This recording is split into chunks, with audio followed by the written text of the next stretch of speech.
ጸበልና ጥንቁልና የተያያዘ ነው። እዚህ በኋላ እኔ ጠንቋይም አይደለሁም ጥንቁልናዬን ሁሉ አይናችሁ እያየ ያቃጥለዋለሁ በሳት ነው። ከዚያ ክብሪት ጭሬ ያንን ያለኝ ዝክንትል ማለት ነው ስብስብ አድርጌ አይናቸው እያየ ያቃጥልኩት። ገዳመ አስቄጥስ ተክለ ሃይማኖት ራቁቴን የተገረፍኩበት ቦታ ነው። አጥማቂውም ተጠማቂውም የጸበልተኛው ተሰብስቦ በአደባባይ እኔን ያልገረፈ የለም።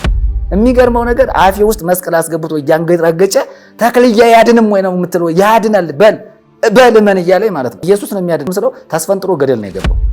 ብዙ ጊዜ ክርክር አድርጌያለሁ። አሁን እነዚያ ሊቃውንቱ ተሰበሰቡና አንድ የተክሌ አቋቋም አዋቂ ሰውዬ መጣ።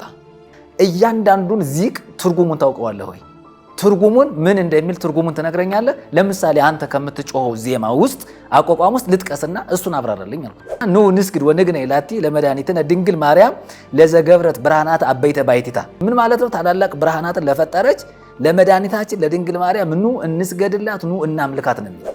እኔ ወንጌል ከገባይ ቀን ጀምሮ ወደ ኋላ ያልኩት ነገር የለም። ፎጣውን እንደዚህ የለበሰው ልብስ ወደ ላይ ሲያደርግ ክላሽ ነው የያዘው።